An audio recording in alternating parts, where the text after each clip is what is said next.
Welcome to today's game, everybody. Today we are doing Battles of Westeros, which is the combat board game of Game of Thrones, and we are going to be doing the scenario of Loosing the Den of Lions, which has Renly Baratheon versus Jamie Lannister.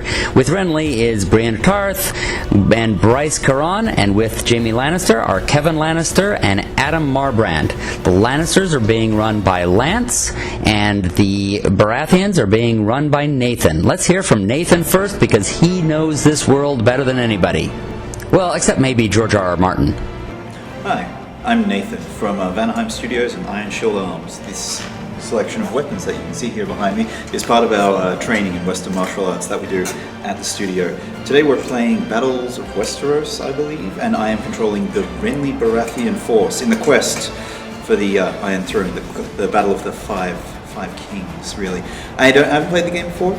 Not sure what to expect, not quite sure how the game mechanics are going to work. I'm guessing if it's a tabletop dice game, I'm going to want to probably keep my cavalry in the center. I know Renly's forces are really heavy. He has all the Knights of Storm's End and also from Highgarden, so I'm hoping I have a few lance and a few swordsmen that I can really keep a solid center and flank around with any extraneous foot units that I may have. The Lannister side has Lance. You may recognize him from some previous games. Let's hear what his strategy is going to be. Hi, I'm Lance Block. I'm a photographer. I'm going to play the game today. I've never played it. I'm the Lannister side. We're going to try to advance as a solid unit and not get piecemeal. And we're fighting heavy cavalry, which is a real tough nut to crack. See what we can do. We have heavy infantry. Hopefully that'll make up for it. We'll see what happens. So the two sides are set up. Lannister has momentum. Let's see what they do. And they start pushing heavily on their left, sending their cavalry way forward to claim some territory. Baratheon shifts some infantry to meet up with them. And Lannister continues on their left with some infantry to support the cavalry.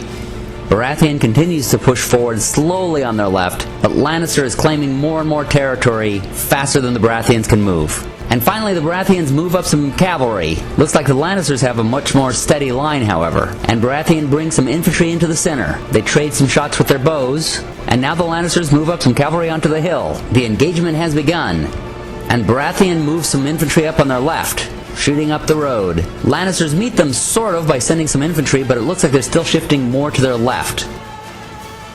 And now Baratheon wraps around that hill, trying to envelop that Lannister cavalry.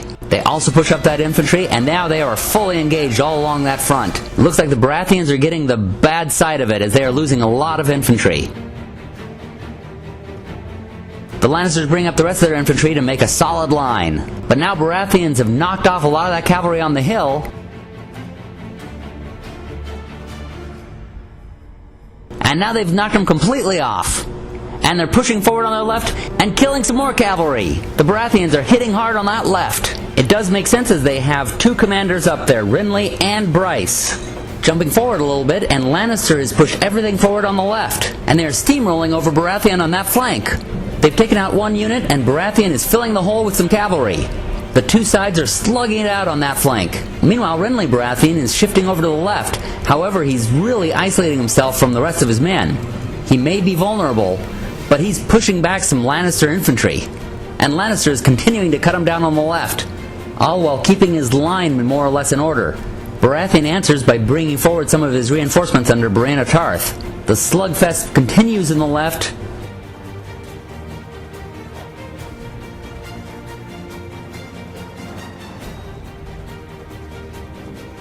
And Baratheon knocks down Adam Marbrand's bodyguard.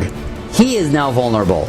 But Adam slices through the cavalry that killed his bodyguard like they're butter, and they also whittle down some Baratheon infantry in the center. Renly rushes through a gap in the Lannister infantry and dashes up a hill, but he's knocking down some of that Lannister infantry from behind. No puns about Renly coming in from behind, please. The Lannister infantry, led by Jamie Lannister himself, surrounds the hill, and they knock down Renly's bodyguard. He is alone and vulnerable on that hill. The Baratheons counter by taking Adam Marbrand out. That's one of the best commanders on the Lannisters that's now gone. The Lannisters, meanwhile, push up on their right flank. Baratheon counters by going forward and stopping them. and they knock the infantry back down that road, destroying them. They take advantage of their momentum and hurry forward, continuing to push the Lannisters back. The Lannisters swing their infantry around to try to get a flank on the cavalry, knocking over the river in the meantime. The Lannisters continue to surround Renly but cannot take him out. It is a regular siege going on there. Jamie Lannister leads a charge onto the hill, and Renly escapes just in time. But now he is at the base of the hill while the Lannisters have taken it. Lannisters meanwhile push back on the right, and Baratheons push back again. It's just a meat grinder now on that flank. And they've knocked out a unit of the Lannisters by the river. The Baratheons are pushing forward on their left, the Lannister right. The Lannisters are not whipped in the center, however, and they surround Renly Baratheon once again. The Lannisters have completely surrounded Renly Baratheon. All they need to do is charge, and they will destroy him. And a single stand of axemen have created a gap through which Renly can escape. They've chopped down some Lannister infantry and provided an escape route for Renly Baratheon. He's gotten out of that den of lions that was surrounding him. I guess that's why they call the scenario Loosing the Den of Lions. And now they send some cavalry up to try to finish them off on the left. And they manage to push them back, but do not destroy them. And the Lannisters are coming back at them. And now Renly has shifted over to his left and is attacking Jamie Lannister personally. It is mano-a-mano. Alright, so Lance has no more cards that he can't rally, so... I am ordering 2 units with Renly Baratheon. So Renly is going to advance 1. And he will attack these spearmen. Alright. He is honorable, so he gets an extra attack die. 4. 4 dice. Let's go with blues. This is going to decide the game. 1 blue, 1 retreat. So, oh, well, 1 blue, 1 retreat. So This he unit. this one. Oh. Wrong guy. 1 blue, 1 retreat. So he'll go back to his guys here. Yeah. And the secondary pursuit unit Oh. move and attack him. Move and attack. So it's all going to come down to this. Well, actually, firstly, Renly gets a pursuit. A pursuit of his own, yeah. Yes. So is Renly going to come in? Move and Here attack. he comes. After this one, it's all to you, little green red guy, little guy with pointed stick. Dead. Oh, Dead. dead. Dead. Dead. Literally, that's it. 5. Moving the morale token. Morale token, Yeah. 2 down to 4. That is the end of the game.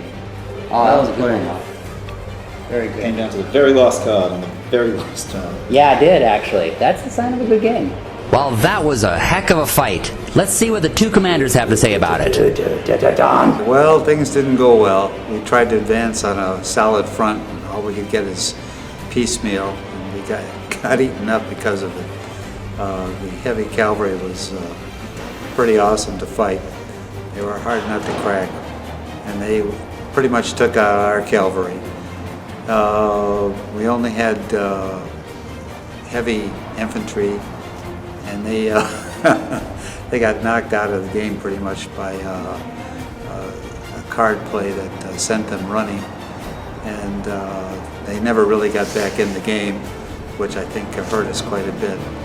But we lost, and it was fun to play, and I think we had a good time, and I'd do it again.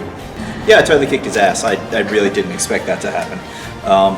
No, just kidding. It was really close, right down to the very last 2 cards that I had. Didn't know what to expect.